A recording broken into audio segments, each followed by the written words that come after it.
Miraquel estaba desempolvando los lomos de los viejos libros de la sección de literatura venezolana, cuando la puerta de la biblioteca se abrió con tal estrépito que varios clientes levantaron la vista de sus periódicos y revistas. Rufina, una vecina de la tercera casa de su calle, entró corriendo, roja y sin aliento, como si hubiera corrido varias manzanas sin parar. «Mirakel, date prisa». Tragó aire, se llevó la mano al pecho y miró a su alrededor. «Tu Euribio, en el bar El Dorado. ¿Qué está pasando ahí? Nunca había visto nada igual». Mirakel dejó con cuidado el trapo sobre el mostrador de madera y se acercó rápidamente a la agitada mujer. Rufina era conocida en todo el barrio por su afición a los cotilleos y su tendencia a exagerar hasta los sucesos más insignificantes. Pero ahora había verdadera preocupación en su voz y auténtico miedo en sus ojos. «¿Qué pasa, Rufina? Habla». «Hay una pelea. Está aplastando a todo el mundo». Rufina agitó los brazos como si quisiera mostrar el alcance de la destrucción. Muebles volando por todas partes, sangre en el suelo. Chelo intentó detenerlo, pero tu marido es como un animal. Corre antes de que venga la policía y se lo lleve. Mirakel sintió que se le hacía un nudo en el estómago. Se quitó rápidamente el delantal azul de la biblioteca y lo tiró sobre el mostrador junto al archivador. La bibliotecaria Dolores, una mujer mayor con el pelo canoso y bien peinado, levantó la cabeza del registro y la saludó con una mirada comprensiva. Había visto muchas cosas en sus 20 años en la biblioteca municipal y conocía los problemas familiares de la mayoría de sus colegas. «Vamos, querida, lo cerraré yo misma, no te preocupes», dijo en voz baja para no molestar a los lectores. «Y ten cuidado». Mientras corría hacia el exterior, Mirakel sintió que el aire caliente de Venezuela le golpeaba la cara con una onda húmeda. El día se acercaba al atardecer, pero el sol seguía abrasando sin piedad, haciendo que el asfalto brillara suavemente por el calor. Pesadas nubes grises flotaban en el cielo, prometiendo una lluvia vespertina que podría traer algo de frescor a este día sofocante. Caminó deprisa por la polvorienta carretera, evitando los conocidos baches y montones de basura que los funcionarios municipales habían prometido limpiar durante meses. Los viejos autobuses pasaban oliendo a gases de escape, y de las ventanas abiertas de las casas llegaba el sonido de los televisores y el parloteo de sus ocupantes.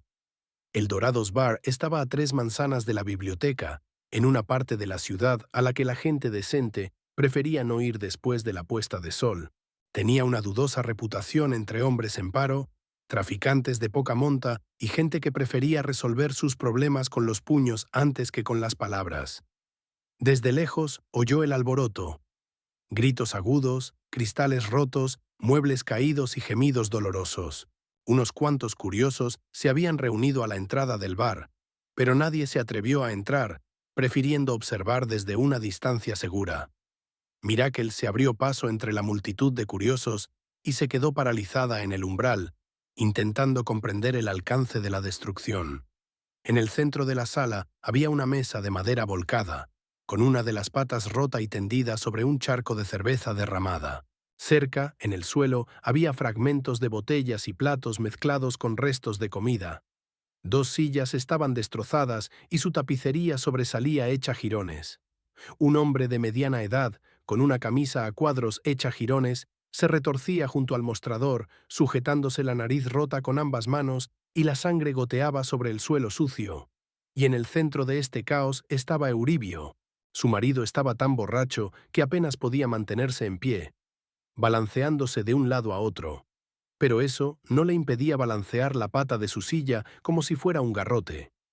Llevaba el pelo negro revuelto en todas direcciones, la camisa blanca rota en el pecho y manchada de sangre, y en los nudillos de la mano derecha tenía abrasiones recientes.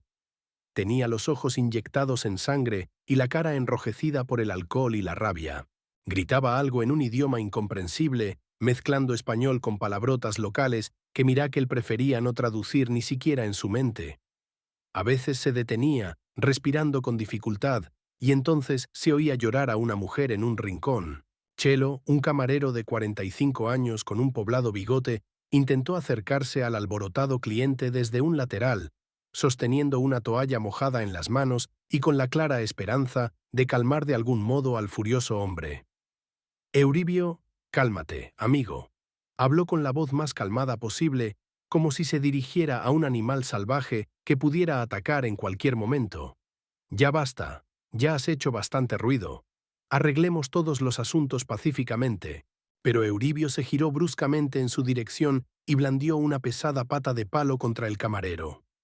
Chelo intentó agacharse, pero el proyectil improvisado le golpeó en el hombro izquierdo con tal fuerza que el hombre se tambaleó y cayó de rodillas, retorciéndose de dolor.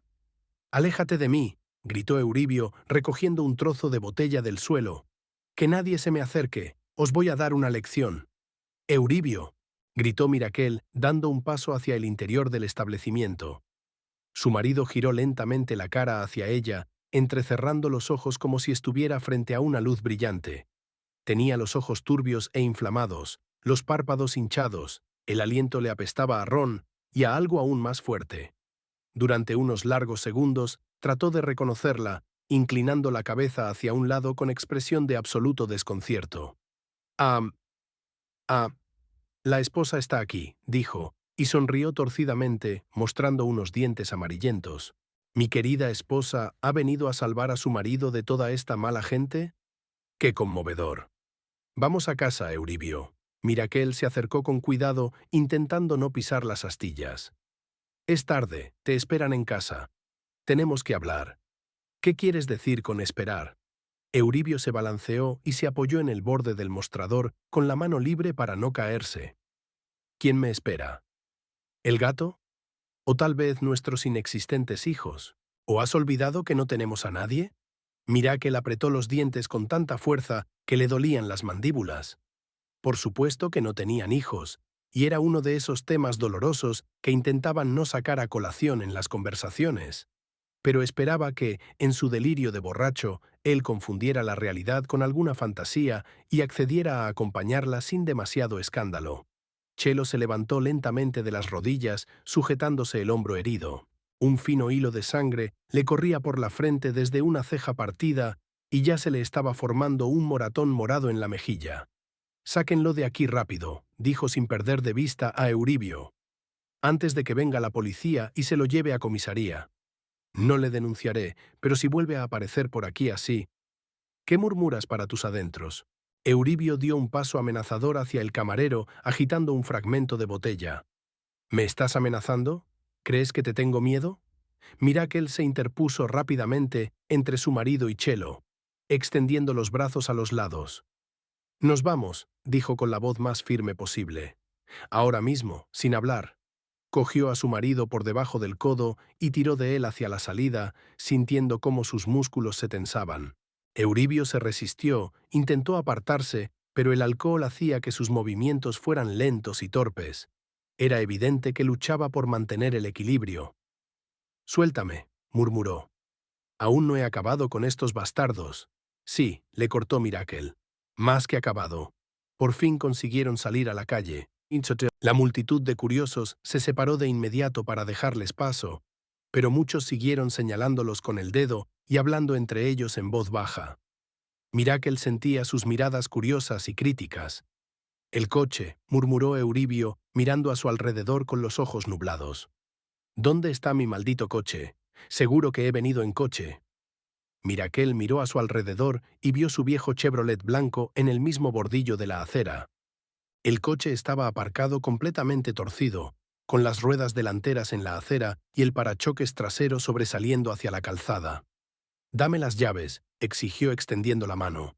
«Yo llevaré el coche a casa». «Ni hablar», intentó apartarse Euribio y casi se cae. «No estoy tan borracho como para no poder conducir. Entra en el coche y no razones». «Euribio, mírate. Ni siquiera puedes mantenerte erguido. ¿Cómo vas a conducir?». «Entra en el maldito coche ahora mismo», gritó tan fuerte que varias mujeres con niños se apresuraron a apartar a sus bebés y aceleraron el paso. Mirakel se dio cuenta de que discutir con él en ese estado no solo era inútil, sino peligroso. Podría armar un nuevo escándalo en plena calle, incluso levantar una mano contra ella. Se sentó en silencio en el maltrecho asiento del copiloto y se abrochó el cinturón, rezando desesperadamente a todos los santos que recordaba de su infancia. Euribio falló varias veces antes de meter la llave en el contacto. El motor no arrancó hasta el tercer intento y el coche dio varias sacudidas y se paró antes de arrancar por fin con un gruñido fatigoso. «Vamos a casa con la mujer que quiero», murmuró y pisó a fondo el acelerador. El viejo Chevy arrancó con tal fuerza que la espalda de Miracle se arqueó en el asiento. Casi atropellan a un chico en bicicleta que se apartó en el último momento gritando algo tras ellos. «Más despacio, por el amor de Dios», suplicó Miracle, agarrando con fuerza la manilla de plástico de la puerta. Pero Euribio solo pisó el pedal con más fuerza. El coche bajó a toda velocidad por la estrecha calle, girando de un lado a otro como un marinero borracho. Miracle vio pasar las casas y los árboles familiares, las caras asustadas de los transeúntes que se acurrucaban contra las paredes de los edificios. El velocímetro marcaba 60 kilómetros por hora, una locura para las estrechas calles de la ciudad. Euribio giraba de vez en cuando la cabeza, intentando centrar la vista en la carretera, pero su reacción era claramente retardada. En la esquina con la calle Simón Bolívar, la rueda delantera derecha chocó contra un bordillo alto. El coche se sacudió violentamente y derrapó hacia la izquierda, directo a la acera donde había 3 grandes cubos de basura metálicos. El impacto fue ensordecedor. Los contenedores salieron volando, uno de ellos rebotó y rodó por la acera, esparciendo restos de comida, latas vacías y otros trastos. El estruendo del metal resonó entre las casas. «Para ahora mismo», gritó Miracle, pero su marido se limitó a reír ebrio, claramente complacido por el efecto. «¿Has visto cómo los he hecho volar por los aires?», gritó. Un golpe y todo salió volando. El siguiente obstáculo en su camino era un Volkswagen azul perfectamente aparcado. Euribio intentó adelantarlo, pero calculó mal la distancia y la velocidad. Se produjo un largo y desagradable roce de metal contra metal, saltaron chispas sobre el asfalto y el retrovisor lateral de su Chevy salió volando hacia un lado, estrellándose contra la pared de la casa más cercana. «¡Al diablo!», murmuró Euribio. «Los retrovisores son para los débiles». Su casa estaba al final de la calle del Libertador, detrás de una pequeña pero pulcra valla de tablas de madera clara que Euribio había construido él mismo hacía 3 años, cuando aún trabajaba honradamente a veces. Miracle empezaba a confiar en que, por algún milagro, llegarían al lugar sin más accidentes catastróficos, pero su marido giró brusca y repentinamente el volante hacia la derecha. En lugar de detenerse frente a la conocida verja y entrar tranquilamente en el patio, condujo el coche directamente contra la verja como si quisiera embestirla. «Euribio, no. ¿Qué haces?». Pero ya era demasiado tarde. Los tablones de madera se rompieron en pequeñas astillas con un crujido que pareció oírse a lo largo de toda la calle. El coche atravesó el pequeño patio, aplastando sin piedad los arbustos de pimiento picante que Miracle se había esforzado tanto en cultivar por segundo año consecutivo, y se estrelló con un ruido ensordecedor contra el grueso tronco de un viejo árbol de mango. La frente de Miracle golpeó el parabrisas con todas sus fuerzas. Sus oídos sonaron tan fuerte que se quedó sorda durante unos segundos, y sus ojos se llenaron de círculos negros y rojos. Cuando su visión se aclaró un poco, vio que Euribio yacía inmóvil, con la cara pegada al volante. «¿Euribio?». Miracle giró la cabeza con dificultad y lo sacudió por el hombro. «Euribio, contéstame». No obtuvo respuesta. Su marido respiraba agitada y roncamente, pero era evidente que no estaba consciente. Le supuraba sangre de un pequeño corte en la frente. Miracle salió con cuidado del coche destrozado, sintiendo que las piernas le temblaban y se mareaba. El capó del Chevy estaba arrugado, el parabrisas cubierto por una telaraña de grietas y el radiador emitía un silbido de vapor. Rodeó el coche y con gran dificultad abrió la puerta del conductor, que estaba atascada. Euribio pesaba casi 80 kilos y sacarlo del coche no fue tarea fácil. Miracle tuvo que rodearlo con los brazos y arrastrarlo lentamente hacia atrás, con cuidado de no hacerle ningún daño grave.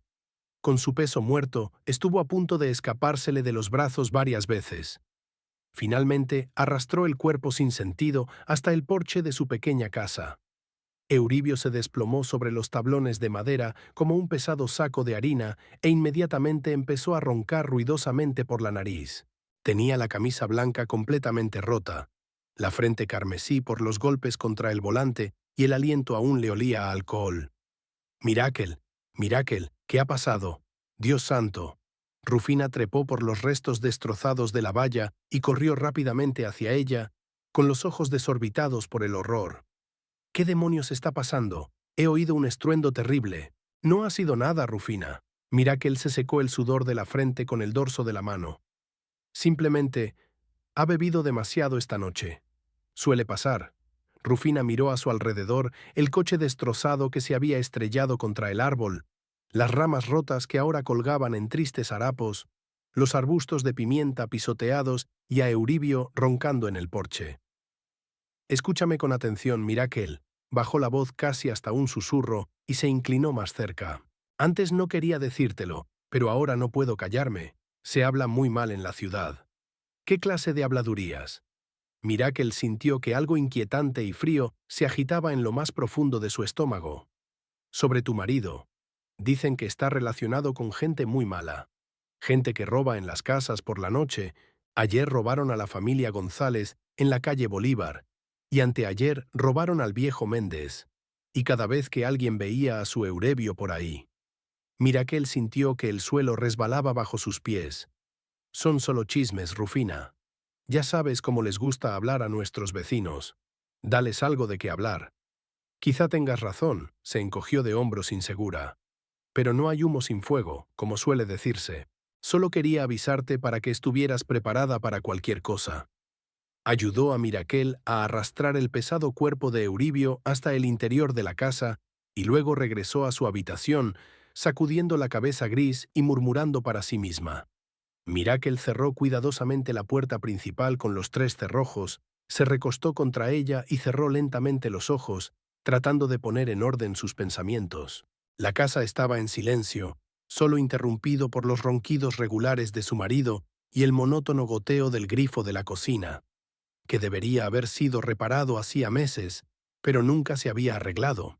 En un rincón del pequeño salón estaban sus modestos muebles: un viejo sofá con cojines mal planchados, un viejo televisor que solo emitía 2 canales, y aún así, con interferencias, una gastada estantería llena hasta los topes de novelas y detectives que Miracle traía regularmente de la biblioteca.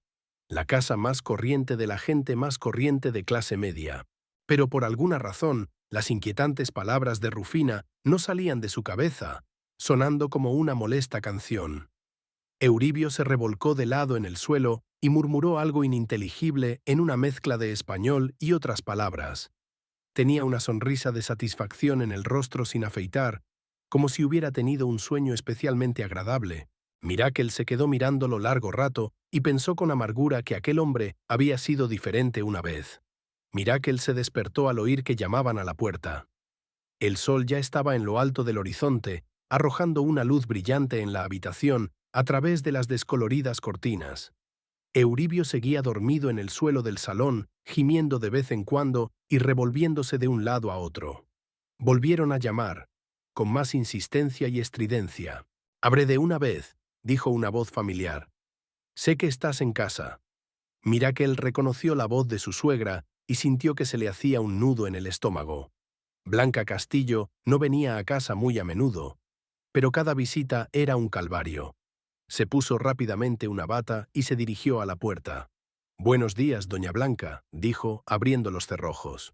En el umbral había una mujer alta y delgada, de unos 58 años, con el pelo gris recogido en un moño apretado. Llevaba un riguroso vestido negro y un viejo bolso de cuero en la mano. Los ojos de Blanca lanzaban relámpagos y sus finos labios estaban apretados en una estrecha línea. «¿Dónde está mi hijo?», preguntó, apartando a Miracle y entrando en la casa sin ser invitada. «Durmiendo. Ayer tuvo un día duro». «¿Un día duro?». Blanca alzó la voz, de modo que Euribio gimió en el suelo e intentó cubrirse la cabeza con las manos. «Anoche escuché toda la noche a los vecinos hablar de la desgracia que has causado a mi hijo». «¿Yo?». Miracle parpadeó confuso. «Pero yo no hice nada». «Cállate», Levantó la mano su suegra. Tú lo has llevado a este estado. Mi Euribio era un buen chico hasta que se casó contigo. Miraquel apretó los dientes. Aquella vieja canción sonaba cada vez que Blanca se enteraba de los problemas de su hijo. Siempre era culpa de ella, Miraquel, nunca del propio Euribio. Mira en lo que lo has convertido. Blanca señaló al hombre que roncaba. Está ahí tirado como un borracho, y antes ni siquiera bebía vino. Doña Blanca, ¿no podemos hablar en voz baja? Los vecinos nos oirán. Que oigan. Mi suegra levantó aún más la voz. Que todo el mundo sepa qué clase de mujer tiene mi hijo. Ni siquiera es capaz de parir hijos que le hagan bien. Estas palabras fueron las que más golpearon a Miracle. El tema de los hijos era el más doloroso en su familia, y Blanca lo sabía muy bien. Si se hubiera casado con Concepción, la del barrio, ya tendría 3 hijos, continuó su suegra. ¿Y tú? 5 años de matrimonio y de nada. Doña Blanca, por favor, y no tiene un trabajo en condiciones, porque tú lo has arruinado. Lo has convertido en un borracho y un vago. Euribio abrió por fin los ojos y levantó la cabeza con dificultad. «Mamá, ¿qué haces aquí?»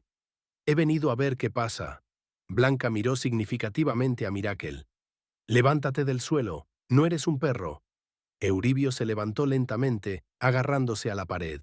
Tenía la cara gris, los ojos enrojecidos y el aliento aún le apestaba a alcohol.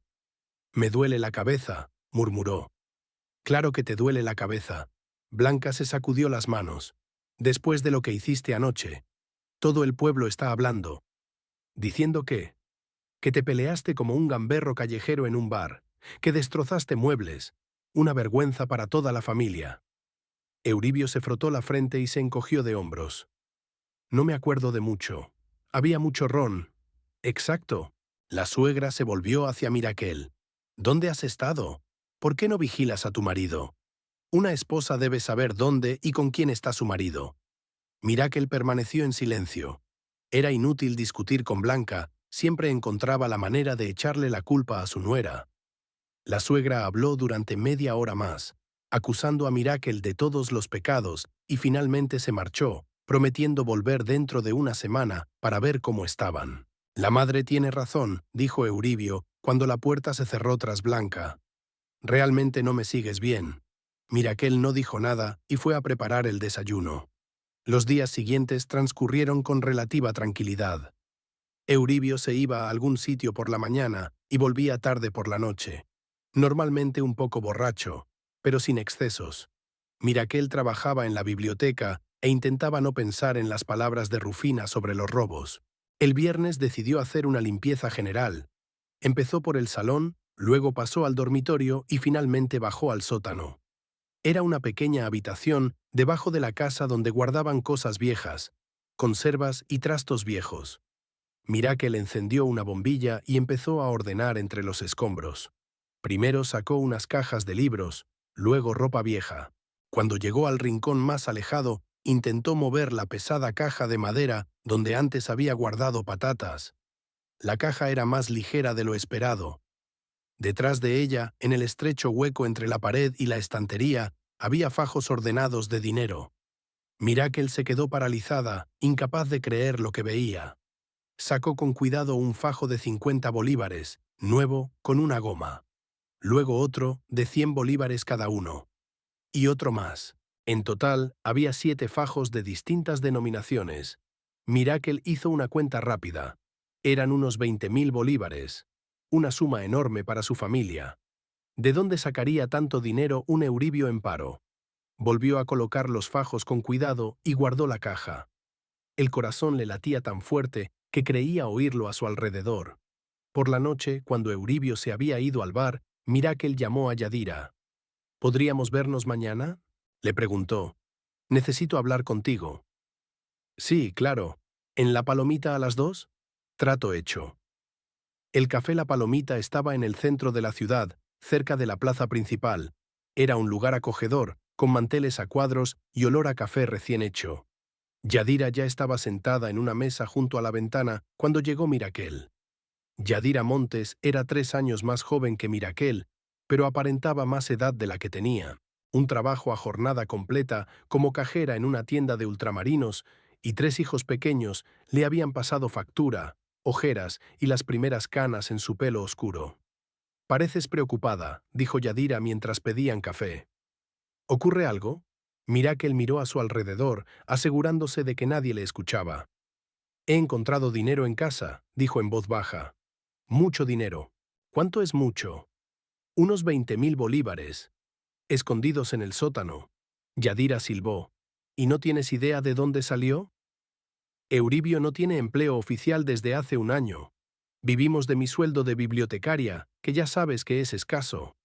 Quizás esté pluriempleado en algún sitio, un alquiler privado o algo así». Miracle negó con la cabeza. «Con nuestro coche destrozado. Y además la vecina dijo cosas raras de él hace poco. Le contó a su amiga las palabras de Rufina sobre los robos». Yadira frunció el ceño. «Esto no me gusta. ¿De dónde sacaría un parado tanto dinero? Aquí hay gato encerrado». «¿Qué hago?» «Síguelo», dijo Yadira tras una larga pausa. «Averigua qué hace por las noches. Ir con cuidado. ¿Y si se da cuenta? Que no te pille. Y si ves algo realmente criminal, corre enseguida. No te hagas el héroe». Aquella tarde, como de costumbre, Euribio salió de casa. «Voy a reunirme con unos amigos», dijo poniéndose la chaqueta. «Volveré tarde». «¿Qué amigos?», preguntó Miracle con cautela. «Del trabajo», respondió brevemente. «No es asunto tuyo». Cuando se marchó, Miracle esperó unos minutos, se vistió rápidamente y salió de casa. Ya empezaba a oscurecer. Euribio caminó a paso tranquilo hacia el centro de la ciudad. Miracle le siguió a distancia, ocultándose tras los árboles y los coches aparcados. Por suerte, su marido no miró atrás. Al llegar a una gasolinera abandonada en las afueras de la ciudad, se detuvo. Al cabo de unos minutos, 3 hombres se le acercaron. Miracle se escondió detrás de un barril oxidado y escuchó atentamente, pero no pudo oír la conversación. Los hombres hablaban en voz demasiado baja.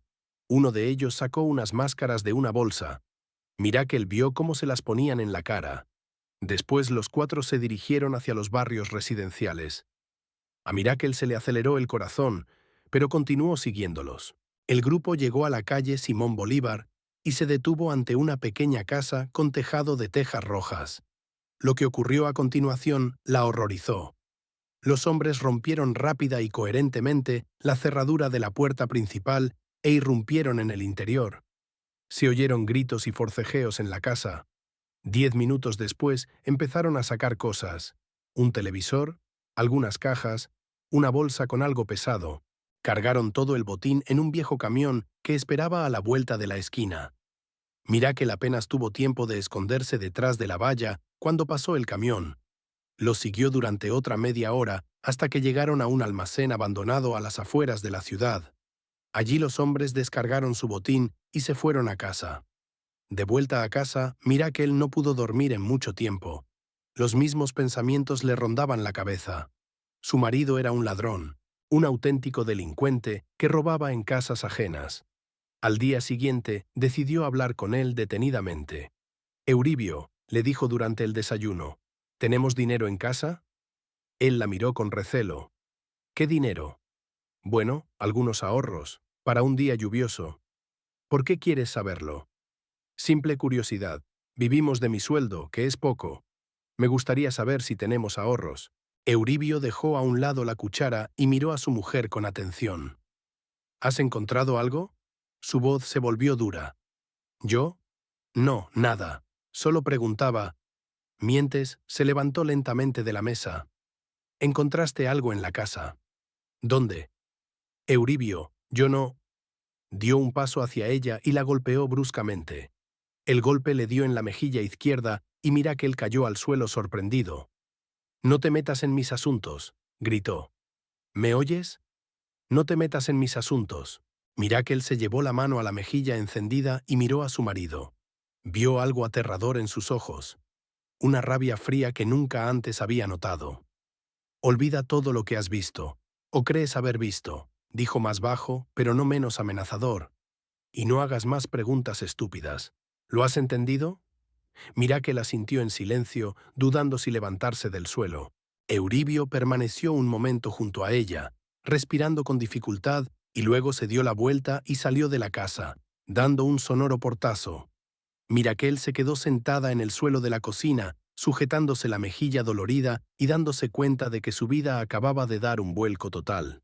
Mirakel pasó una noche en vela, dando vueltas en la cama, escuchando cada susurro. Le dolía el moratón de la mejilla que le recordaba la conversación de ayer con su marido. Euribio había llegado borracho por la mañana y se había desplomado en el sofá sin preguntarle cómo se sentía. Se levantó al amanecer, se aplicó una compresa fría en la cara y se quedó mirando su reflejo en el espejo durante un buen rato. El hematoma era pequeño, pero visible. Tendría que explicar a sus compañeros de la biblioteca que se había caído por las escaleras o que se había golpeado con una puerta. Pero eso no era lo importante. Lo importante era que ya no podía callar lo que había aprendido. A las 9:30 de la mañana, Mirakel salió de casa diciéndole a un dormido Euribio que se iba a trabajar. En lugar de la biblioteca, se dirigió al edificio de la comisaría, en la Plaza de Bolívar. La comisaría era un viejo edificio colonial con pintura amarilla desconchada y rejas en las ventanas. Un policía anciano con el uniforme arrugado dormitaba en la entrada. «Necesito hablar con alguien de la dirección», dijo Mirakel. «Es un asunto importante». El policía la miró aburrido. Observó el moratón de su cara, pero no dijo nada. «El capitán Núñez lleva aquí desde las 10 de la mañana. Puede esperar en el pasillo».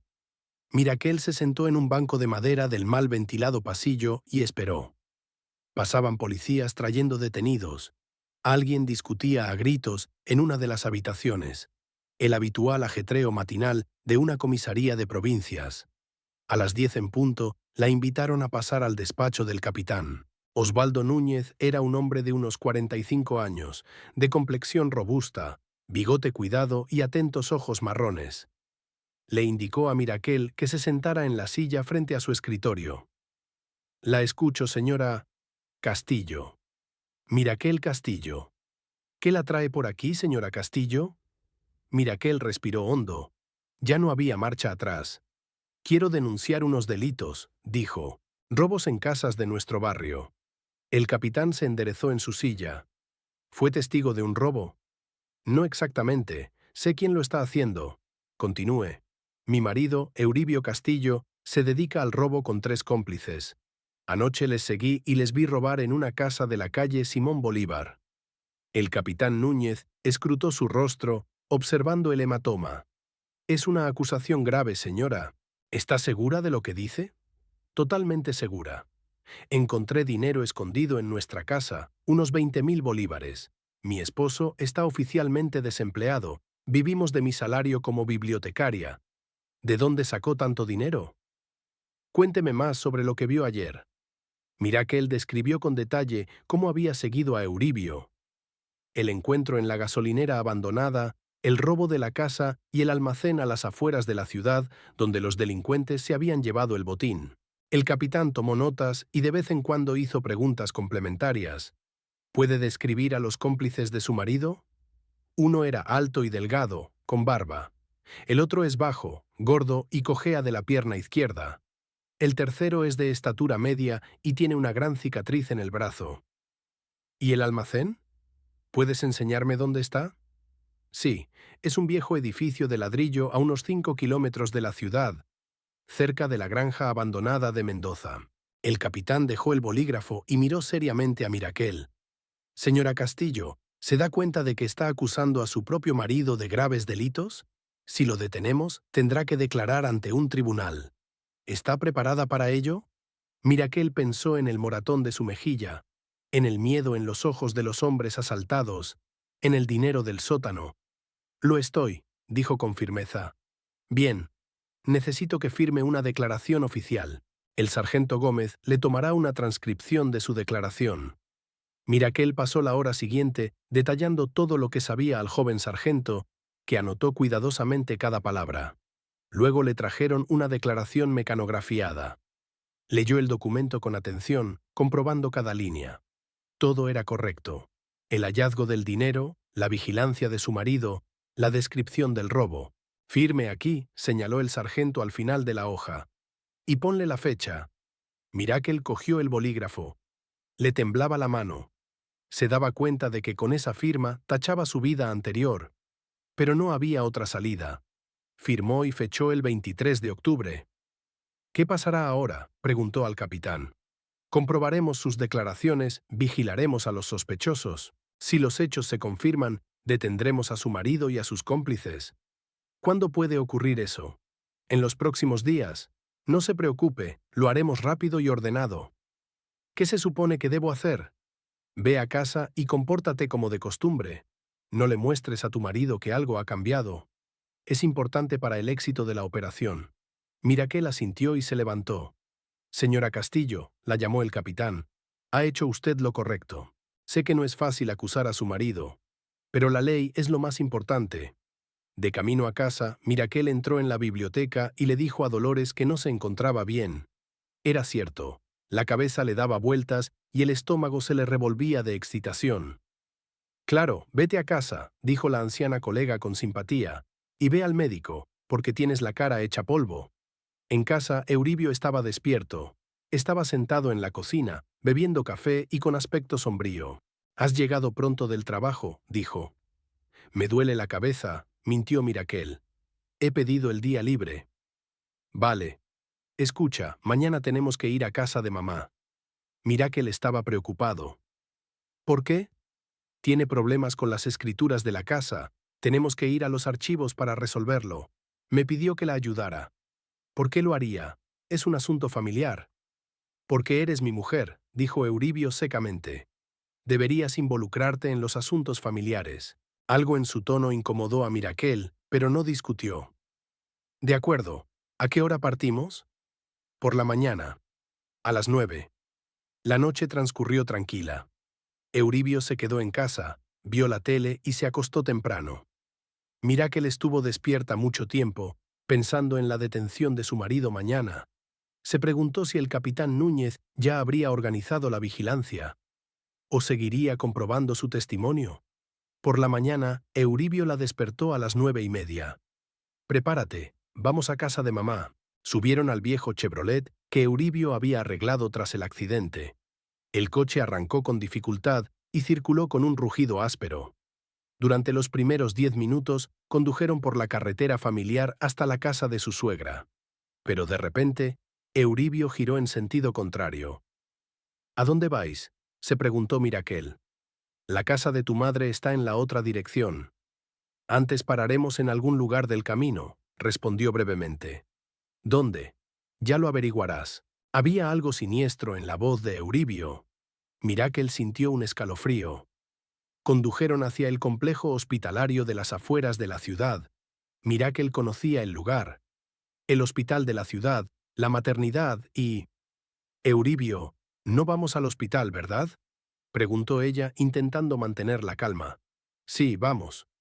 «¿Por qué? No estás enferma, ¿verdad?». Su marido no contestó, solo apretó con más fuerza el acelerador. Unos minutos más tarde, los edificios blancos del complejo hospitalario aparecieron frente a ellos. Euribio pasó por delante del edificio principal y se detuvo ante un pequeño edificio de una planta con un cartel que decía «Hospital Psiquiátrico Santa Mónica». «Salga», dijo. «¿Qué? Euribio, no entiendo». «Sal del coche», repitió con más firmeza.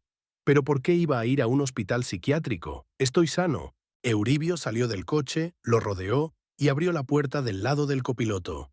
«Ven conmigo voluntariamente o tendré que obligarte». «Euribio, ¿qué está pasando?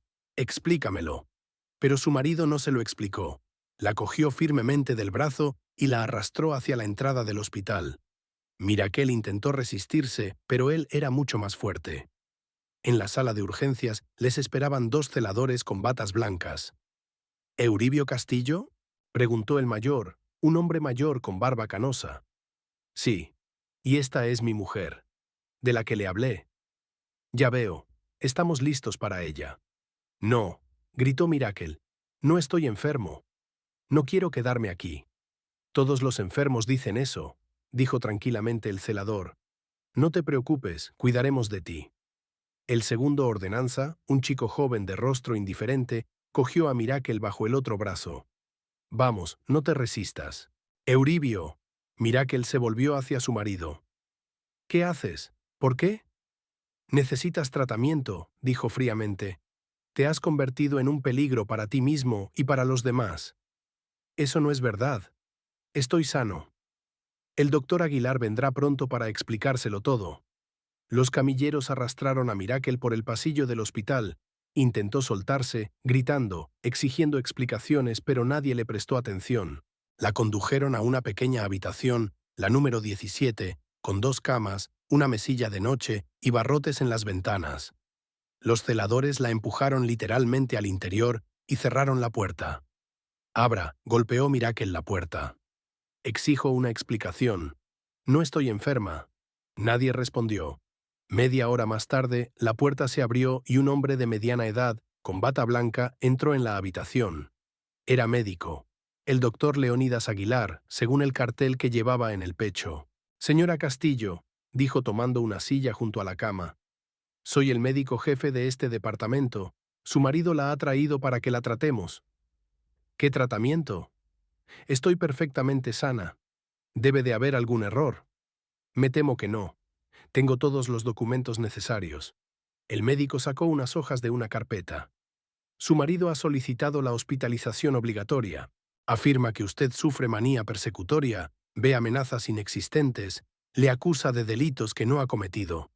Pero es verdad, realmente es un criminal. Lo vi robando en una casa.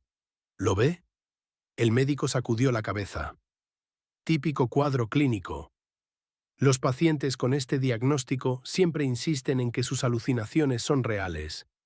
No son alucinaciones. He presentado un informe policial. El capitán Núñez puede confirmarlo. Señora, cálmese. Su marido ya nos advirtió que usted puede contar esas historias. Desgraciadamente, es parte de su enfermedad. Mira que él se dio cuenta de lo que estaba pasando. De alguna manera, Euribio se enteró de que había ido a la policía y decidió deshacerse de ella de esa manera. Doctor, por favor, verifique lo que estoy diciendo. Llame al capitán Núñez. Me temo que eso es imposible. El tratamiento ya ha comenzado y no podemos interrumpirlo por los delirios de la paciente. Pero no estoy enfermo. Haga un examen. Se hará un examen a su debido tiempo. Mientras tanto, necesita reposo y medicación. El médico se levantó y se dirigió a la puerta. Espere, no se vaya, escúcheme. Pero la puerta ya se había cerrado y Miracle estaba sola en la habitación 17, dándose cuenta de que estaba en una trampa de la que no había escapatoria. El primer día en el hospital le pareció a Miracle una eternidad. Se revolvió por la pequeña habitación, golpeó la puerta y gritó pidiendo un médico. Pero no vino nadie, salvo una enfermera que servía comida y medicinas a través de una ventanita en la puerta. No voy a tomar estas pastillas, declaró Miracle. Estoy sano. Todos los pacientes lo dicen, respondió con indiferencia la enfermera, una anciana de rostro cansado. Si no las toma voluntariamente, le pondremos una inyección. Miracle se vio obligada a tragar las amargas píldoras que le produjeron somnolencia y mareos. Al segundo día, el doctor Aguilar volvió a verla. ¿Cómo se encuentra, señora Castillo? Muy mal. Exijo su liberación inmediata. Tengo derechos. Claro que los tiene. El derecho a tratamiento médico, por ejemplo. Doctor, se lo ruego, llame a la policía. El capitán Núñez confirmará que presenté una denuncia contra mi marido. Señora, lo siento, pero su estado no mejora. Al contrario, sigue insistiendo en sus delirios. No son delirios. Es la verdad. El médico sacudió la cabeza y salió de la habitación. Al tercer día, Miracle intentó hablar con su vecina, una mujer silenciosa de unos 60 años que la mayor parte del tiempo se limitaba a sentarse en la cama y mirar fijamente a la pared. ¿Cómo te llamas?, preguntó Miracle. La mujer no contestó. ¿Puede oírme? No respondió. Miracle se dio cuenta de que su vecina estaba realmente enferma y no podía ayudarla. Al cuarto día, intentó hablar con los celadores, con las enfermeras, con cualquiera que estuviera dispuesto a escucharla. Por favor, suplicó a la enfermera Carmen, que parecía más amable que las demás. Solo una llamada. Llame a mi amiga Yadira Montes, trabaja en la tienda de El Barrio. «Sabes, cariño», dijo Carmen cansada, «he oído miles de historias como esta en los 20 años que llevo trabajando aquí. Todos los pacientes se creen sanos, todos tienen amigos que se lo explican todo, pero la verdad es que su marido la trajo aquí porque está enferma. No estoy enferma. Eso lo decide el médico, no yo». Al quinto día, la desesperación se apoderó de Miracle. Las pastillas le producían sueño y apatía, pero por la noche, cuando los efectos de los fármacos desaparecían, recuperaba la claridad de pensamiento. Tumbada en la estrecha cama del hospital, se dio cuenta de que Euribio había jugado mejor que ella. Ahora bien, aunque la policía encontrara a su banda, ¿quién iba a creer el testimonio de una esposa loca? Al sexto día, por la mañana temprano, cuando el hospital aún estaba tranquilo, Miracle decidió huir. Se fijó en que las ventanas de la lavandería no tenían rejas. Al parecer, se pensó que los pacientes no entrarían. Esperó a que los pasillos estuvieran vacíos y se escabulló. La cerradura estaba abierta. Al parecer, pensaron que ya estaba lo bastante deprimida tras 6 días de tratamiento. La lavandería estaba al final del pasillo. Miracle abrió la puerta con cautela y entró. La habitación estaba llena del vapor de las lavadoras, que olía a cloro y jabón. La ventana estaba situada a bastante altura, pero había una escalera cerca. Miracle se subió a ella e intentó abrir la ventana. Afortunadamente, no estaba cerrada con llave. Fue más difícil de lo esperado colarse por ella. La ventana era estrecha y su camisa de hospital se pegaba al marco, pero al cabo de unos minutos, Miracle salió al exterior. El patio del hospital era grande, con varios edificios y una puerta principal al fondo. Caminó rápidamente por el sendero, intentando parecer lo más natural posible. Le gritaron por detrás. ¿A dónde vas? Miracle se dio la vuelta. El guardia se acercaba a ella, un hombre corpulento de unos 50 años con uniforme azul. Ya, voy al médico, mintió. Así vestida. El guardia miró con escepticismo su camisa de hospital. ¿Y sin acompañante? El doctor Aguilar me dijo que viniera al edificio principal. ¿Tiene identificación? ¿Qué tipo de identificación? Un pase para salir de la sala. Todos los pacientes deben tener un pase. Miracle se dio cuenta de que la habían pillado. No tengo pase. Entonces volvamos a la sala. La cogió del brazo. ¿Cómo se apellida? Castillo. Ya veo. Vamos, señora Castillo, no montemos una escena. La acompañó de vuelta al psiquiátrico, donde ya se había dado la alarma por la desaparición de la paciente. Hemos encontrado a la fugitiva, informó a la enfermera de guardia. Intentó salir por la lavandería. ¿Otro fugitivo? La enfermera negó con la cabeza. De acuerdo, gracias. El doctor Aguilar llegó una hora más tarde. No parecía contento. Señora Castillo, el intento de fuga es una infracción grave del régimen. Ahora tendremos que tomar medidas adicionales. ¿Qué tipo de medidas? Un traslado a una sala más segura. La nueva habitación era aún más pequeña que la anterior y no tenía ninguna ventana. Solo una rejilla de ventilación en el techo. Miracle estaba solo, con las paredes desnudas y una única bombilla bajo el techo. Aquí no llegarás a ninguna parte, dijo el celador mientras cerraba la puerta. Miracle se hundió en la cama y se echó a llorar. Por primera vez en días se permitió llorar. Toda su vida parecía haberse derrumbado. Euribio se había deshecho de ella de la forma más despreciable posible, y ahora podría pasar años en este hospital. El tiempo en la habitación sin ventanas transcurría con especial lentitud. Miracle no podía distinguir si era de día o de noche. La bombilla estaba encendida todo el tiempo. Le traían comida 3 veces al día, pero apenas comía. Tienes que comer, le insistió la enfermera Carmen. Si no, te debilitarás. ¿Para qué necesito fuerzas? Respondió Miracle con indiferencia. ¿Para pasar el resto de mi vida en esta habitación? No seas tonta. El tratamiento te ayudará y te darán el alta. ¿Cuándo te darán el alta? ¿Dentro de 1 año? ¿En 5 años? La enfermera no contestó. Miracle se tumbó en la cama, mirando al techo y pensando que tal vez se estaba volviendo loca de verdad. Quizá todo lo que recordaba de los robos era una alucinación. Quizá el dinero del sótano era un sueño. Number definitivamente recordaba el olor de las máscaras, los gritos de los hombres robados. El almacén a las afueras de la ciudad era real, no un delirio. Pero ¿quién la creería ahora? Un día, Miracle ya había perdido la noción del tiempo, oyó ruidos extraños en el pasillo. Voces fuertes, pisotones, el sonido de puertas que se abrían. ¿Dónde está la habitación número 23? Preguntó una voz de hombre. Al final del pasillo, respondió la enfermera. Miracle escuchó. La voz le resultaba familiar. La puerta de su habitación se abrió y el capitán Núñez apareció en el umbral, acompañado de 2 policías. «¿Señora Castillo?», preguntó.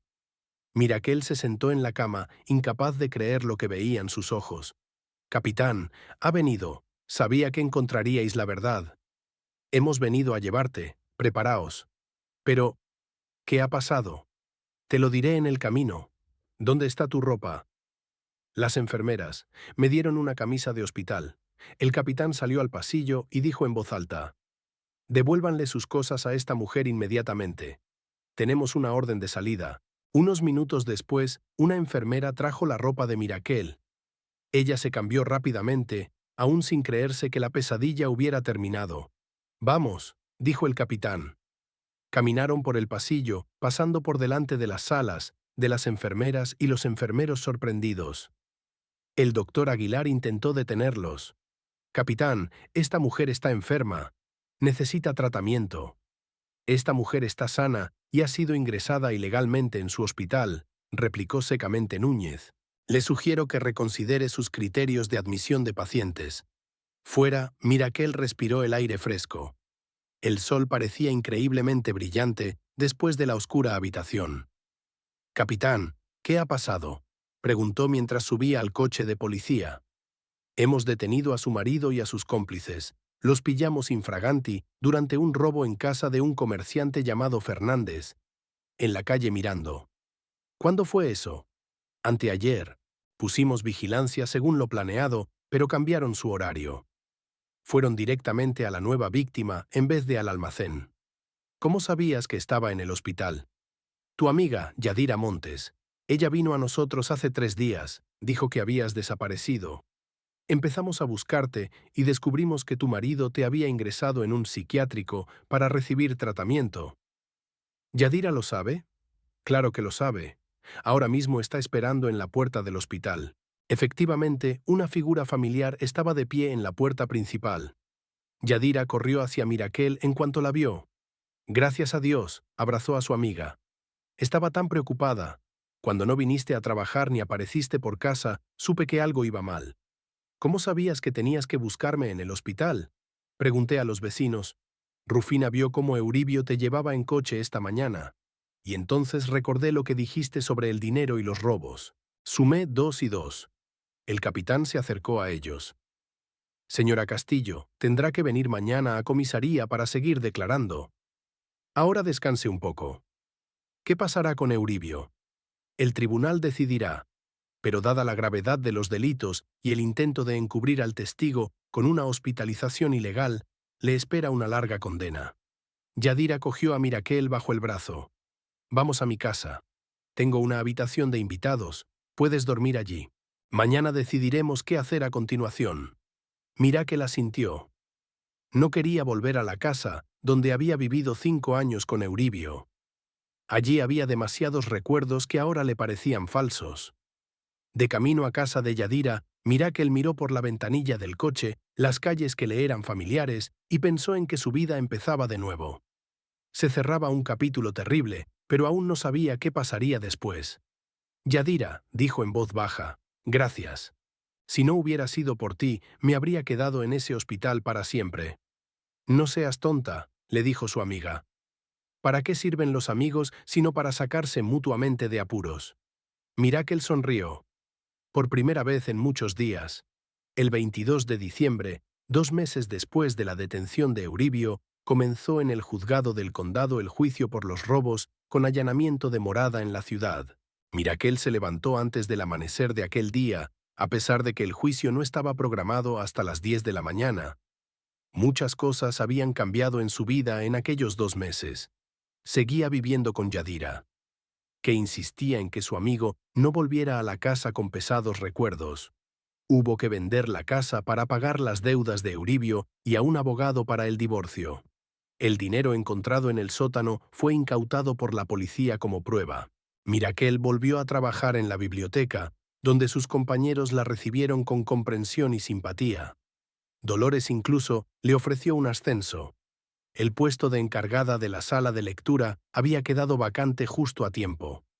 Poco a poco, la vida volvía a su cauce, pero el juicio seguía pareciéndole un calvario terrible. Era el último punto de la historia de Euribio, y Mirakel quería que saliera bien. ¿Preocupado?, le preguntó Yadira durante el desayuno. Mucho. ¿Y si el abogado de Euribio encuentra la manera de desacreditar mi testimonio? No lo hará. Tienes un certificado médico que dice que estás perfectamente sana, y el capitán Núñez testificará a tu favor. Aún así da miedo. Lo comprendo, pero recuerda, estás haciendo lo correcto. Estos hombres robaban casas, asustaban familias, despojaban a la gente de sus últimas posesiones. A las 10:30 de la mañana llegaron al juzgado. Era un viejo edificio colonial con altas columnas y escalones de piedra. Periodistas, curiosos y familiares de los acusados se agolpaban a la entrada. Mirakel vio a su suegra entre la multitud. Blanca estaba junto a un hombre desconocido con un traje caro, al parecer el abogado de Euribio. La mujer lanzó una mirada de odio a su nuera, pero no dijo nada. «No le hagas caso», susurró Yadira. «Sigue pensando que todo es culpa tuya». La sala estaba fría y solemne. En la mesa del juez estaba sentado Ramón Iturralde, un hombre mayor de barba gris y rostro severo. A la derecha había asientos para la acusación y a la izquierda para la defensa. Mirakel tomó asiento en la sala de testigos junto al capitán Núñez y varios policías que participaron en la detención de la banda. A las 9:55 los acusados fueron conducidos a la sala. Euribio fue el primero, esposado, vestido con una bata gris de presidiario. Le seguían sus cómplices, Tobías Ramírez, un hombre alto y delgado con barba, y Orlando Velázquez, un hombre bajo y corpulento que cojeaba ligeramente de la pierna izquierda, tal y como había descrito Mirakel. Euribio recorrió la sala con la mirada y se detuvo en su mujer. Había ira y resentimiento en su mirada, pero Mirakel no apartó los ojos. Tenía derecho a estar aquí. «De pie, se abre la sesión», anunció el secretario. Todos se levantaron. El juez Iturralde tomó asiento y golpeó el mazo. «Se está juzgando a los ciudadanos Euribio Castillo, Tobías Ramírez y Orlando Velázquez por cometer robos en casas de ciudadanos». Secretario, leyó la acusación. La siguiente media hora se dedicó a formalidades. Se leyeron los cargos de la acusación, se especificaron los datos personales de los acusados, se anunciaron los derechos de las partes. Por último, el juez anunció: «Comencemos el interrogatorio de los testigos de la acusación. Por favor, llame al estrado a la testigo Mirakel Castillo». Mirakel se levantó de su asiento, sintiendo que el corazón le latía con fuerza. Se acercó al micrófono y puso la mano sobre la Biblia para prestar juramento. «¿Jura decir la verdad y solo la verdad?», preguntó el juez. «Sí, juro». «Exponga ante el tribunal los hechos del caso tal como los conoce». Mirakel respiró hondo y comenzó su relato. Describió con detalle cómo había encontrado el dinero en el sótano, cómo había seguido a su marido hasta una gasolinera abandonada, cómo había visto el robo en la casa de la calle Simón Bolívar. «¿Cuánto dinero aproximadamente encontró en el alijo?», preguntó el fiscal. «Unos 20.000 bolívares en varias denominaciones. Se trata de una suma enorme para nuestra familia, teniendo en cuenta que mi marido no trabajaba oficialmente». «¿Qué ocurrió cuando intentó preguntar al acusado por el dinero?». «Me dio una bofetada y me prohibió hacer preguntas sobre sus asuntos. Mirakel también me habló de la hospitalización forzosa, los 6 días en un hospital psiquiátrico, el intento de fuga y el traslado a una sala sin ventanas». «Gracias», dijo el fiscal. «No tengo más preguntas». El juez se dirigió al abogado defensor de los acusados. «¿Hay alguna pregunta para la defensa?». El abogado de Euribio se levantó. Era un hombre de unos 40 años con el pelo cuidadosamente peinado y un traje caro. «Sí, señoría. Señora Castillo, ¿no es cierto que ha sido tratada recientemente en un hospital psiquiátrico?». «No me trataron. Me ingresaron allí ilegalmente. Pero el hecho es que estuvo en una institución psiquiátrica. ¿Por qué diagnóstico? Mi marido dijo a los médicos que tenía manía persecutoria. Pero era mentira. Manía persecutoria. Interesante. ¿No cree que sus acusaciones contra su marido son una manifestación de esa manía? Protesto. El fiscal se ha levantado. El abogado está haciendo juicios médicos no cualificados. Objeción sostenida, dijo el juez. Adelante, pero absténgase de interpretaciones médicas. Muy bien, señoría. Señora Castillo, ¿cuánto tiempo lleva casada con mi cliente? 5 años. ¿Y durante esos 5 años nunca sospechó de su actividad criminal?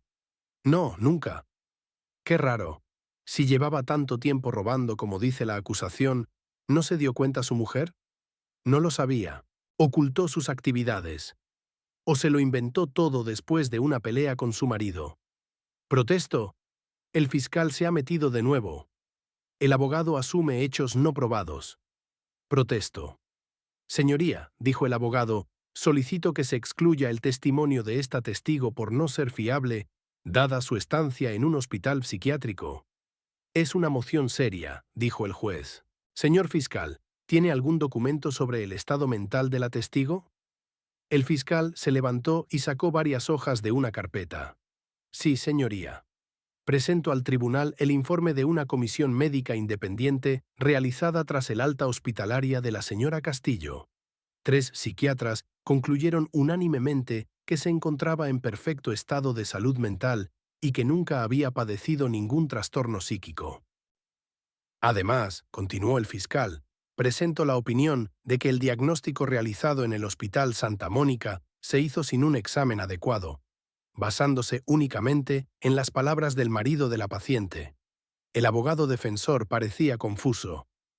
Pero, señoría, eso no cambia el hecho de que el testigo pueda estar sesgado. Denegada por la defensa, dijo el juez. El testimonio del testigo será aceptado por el tribunal. El interrogatorio continuó durante media hora más. Los abogados intentaron encontrar contradicciones en el relato de Mirakel, pero ella respondió a todas las preguntas con claridad y coherencia. Después de ella, el capitán Núñez fue llamado al estrado. Relató cómo Mirakel llegó a comisaría con su declaración y cómo se desarrolló la operación para atrapar a los autores.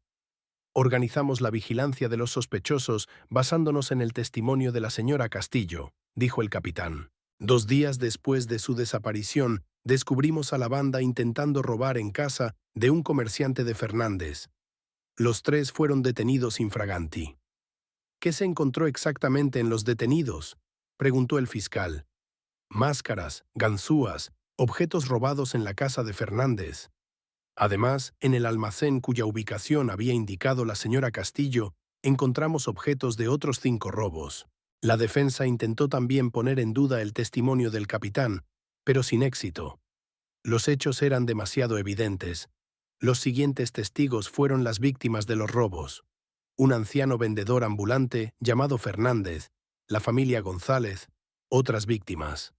Todos ellos identificaron a los acusados y describieron los daños que habían sufrido. El juicio se prolongó hasta la noche. Finalmente, el juez levantó la sesión hasta el día siguiente para dictar sentencia.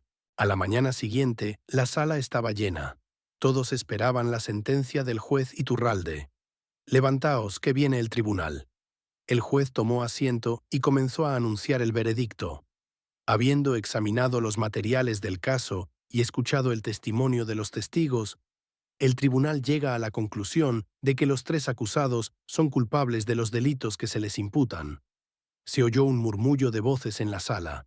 El acusado Euribio Castillo es declarado culpable de organizar un grupo criminal, cometer robo, privación ilegal de libertad y es condenado a 15 años de prisión en régimen estricto. Euribio palideció pero permaneció en silencio. El acusado Tobías Ramírez es declarado culpable de participar en robo y condenado a 12 años de prisión. El acusado Orlando Velázquez es declarado culpable de participar en robo y condenado a 10 años de prisión. El juez golpea su martillo. La sentencia es definitiva. Se levanta la sesión.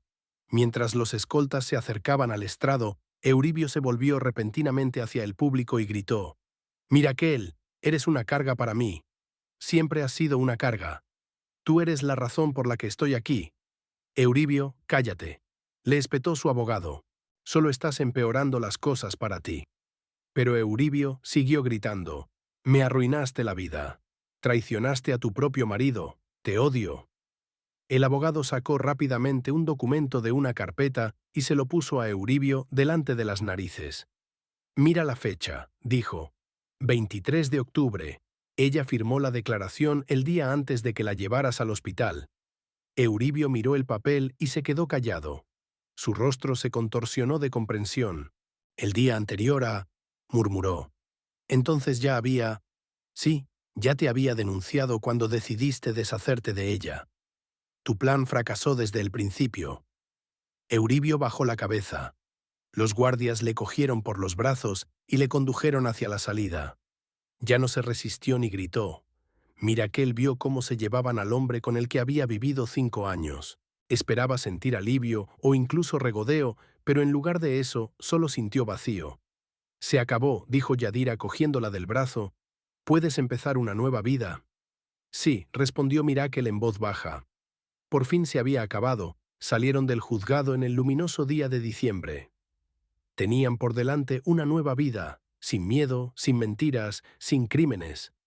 Una vida que Mirakel podría construir por sí misma, con sus propias manos, y por primera vez en muchos meses sintió que tenía un futuro. El 23 de enero, Mirakel recibió por correo un sobre franqueado largamente esperado. Dentro había un certificado de disolución del matrimonio. Oficialmente ya no era la esposa de Euribio Castillo. Sostuvo el documento en sus manos durante largo rato, releyendo las líneas. 5 años de vida en común se habían resumido en unas cuantas frases secas en un trozo de papel. «¿Entonces puedes irte?», preguntó Yadira, entrando en la habitación con una taza de café. «Puedes retirarte», confirmó Mirakel, volviendo a meter el documento en el sobre. «Ahora puedes hacer planes para el futuro». Mirakel dejó el sobre a un lado y miró a su amiga. «He decidido abandonar el país». A Yadira casi se le cae la taza. «¿Qué? ¿A dónde?» «A Colombia. A casa de mi hermana Rosario. Lleva 5 años viviendo en Bogotá, trabajando para una empresa de viajes. Lleva mucho tiempo pidiéndome que me quede con ella». «¿Pero por qué? Aquí tienes trabajo, amigos». «Aquí tengo demasiados recuerdos», dice Mirakel en voz baja. «Cada calle me recuerda lo que pasó. Necesito empezar de nuevo». Yadira se sentó a su lado en la cama. «Te comprendo, pero te echaré de menos». «Yo también». «Me salvaste la vida, Yadira. Si no fuera por ti, aún estaría en ese hospital». «No exageres. Fuiste tú quien tuvo la fuerza de decir la verdad». Se quedaron un rato en silencio, cada uno pensando en otra cosa. «¿Cuándo piensas irte?», preguntó por fin Yadira. «Dentro de una semana. Rosario ya lo ha organizado todo. Trabajaré para su empresa hasta que me instale». «¿Y la biblioteca?». «Dolores lo entiende. Incluso me ha dado una carta de recomendación». Esa misma tarde, Mirakel tomó una decisión que llevaba tiempo posponiendo. Decidió visitar a Euribio en la cárcel por última vez. No por pena o nostalgia, sino para cerrar de una vez ese capítulo de su vida. La prisión de El Rodeo estaba a media hora en coche de la ciudad. El lúgubre edificio, detrás de altos muros de alambre de espino, tenía el aspecto que debería tener una prisión. Desesperanzador y lúgubre. Se tardó más de 1 hora en conseguir el permiso de visita. Mirakel tuvo que rellenar un montón de papeles, ser registrada y esperar en una sofocante sala de visitas. Finalmente, la acompañaron a la sala de visitas, una pequeña habitación con una mesa de metal y 2 sillas. Al cabo de unos minutos, se abrió la puerta y entró un escolta con Euribio. Mirakel apenas reconoció a su marido. Había adelgazado mucho en el mes que llevaba en prisión. Sus mejillas estaban hundidas y había algo cazurro en sus ojos. La túnica le colgaba como un saco. «Hola», dijo cuando el guardia se marchó, dejándolos solos. «No esperaba verte», contestó Euribio con voz ronca, sentándose frente a ella. «¿Has venido a burlarte?» «Y leyen. He venido a decir lo que debería haber dicho hace mucho tiempo». La miró detenidamente. «Habla». Mirakel respiró hondo. Viví contigo 5 años y creí que te conocía. Resultó que vivía con un desconocido, un hombre que robaba a gente indefensa, a niños asustados, despojaba a las familias de sus últimos ahorros. Lo hacía por nosotros, estalló Euribio. Para que tuviéramos dinero. ¿Por nosotros? Mirakel sonrió. Me ocultaste el dinero. Y cuando descubrí la verdad, me diste una paliza y me encerraste en un psiquiátrico. Me traicionaste. Hice lo que cualquier hombre honrado debería hacer. Acudí a la policía cuando me enteré de los crímenes. Euribio apretó los puños. Me arruinaste la vida. No, Euribio. Arruinaste tu propia vida cuando elegiste el camino de un criminal. Y casi arruinas la mía cuando intentaste hacerme pasar por un lunático. ¿Qué quieres de mí? ¿Arrepentimiento? No quiero nada de ti. Solo quería decirte que ya no te amo ni te odio. Solo compasión. Euribio palideció. ¿Lástima? Sí. Podrías haber sido una persona normal, encontrar un trabajo honrado, formar una familia. En lugar de eso, elegiste el dinero fácil y lo arruinaste todo. Cállate, gritó levantándose de un salto de la silla. No te atrevas a compadecerme. No necesito tu compasión. Precisamente por eso me voy, dijo Mirakel con calma. Sigues sin darte cuenta de que te equivocaste. Y me voy del país. Mañana me voy a Colombia a ver a mi hermana. Empiezo una nueva vida. Euribio la miró con la boca abierta. ¿Me dejándome aquí? Tú te has traído aquí. No tengo nada más que hacer aquí. Se levantó de la silla y se dirigió hacia la puerta. «Detente», gritó Euribio. «No puedes irte así como así». Mirakel se dio la vuelta. «Sí puedo, y me voy». «Maldito seas», gritó. «¿Me oyes? Te maldigo, que nunca seas feliz». La puerta se abrió y un escolta entró en la habitación. «¿Qué te pasa? ¿Por qué gritas?» «Un prisionero está alterando el orden», dijo Mirakel. «He terminado mi cita». «Te maldigo». Euribio siguió gritando mientras el guardia lo arrastraba hacia la salida. «Os maldigo, que me recuerdes el resto de tu vida». La puerta se cerró de golpe y los gritos se apagaron. Mirakel estaba sola en la sala de visitas. Se sintió extrañamente aliviada, como si se hubiera quitado un gran peso de encima. A la salida de la prisión la esperaba un autobús que la llevaría a la ciudad. Cuando subió, no miró hacia atrás, a los sombríos muros de El Rodeo. Aquel hombre había quedado en el pasado para siempre. Esa noche, mientras hacía la maleta, Mirakel pensó en que mañana empezaría una nueva vida. En otro país, con otra gente, bajo otro cielo. ¿Listo para una nueva aventura?, le preguntó Yadira mientras la ayudaba a hacer las maletas. «Preparada», respondió Mirakel y sonrió por primera vez en meses. Las estrellas brillaban al otro lado de la ventana y mañana saldría el sol sobre una nueva vida en la que la mentira, el miedo y el crimen no tendrían cabida. Solo la honestidad, el trabajo y tal vez la verdadera felicidad.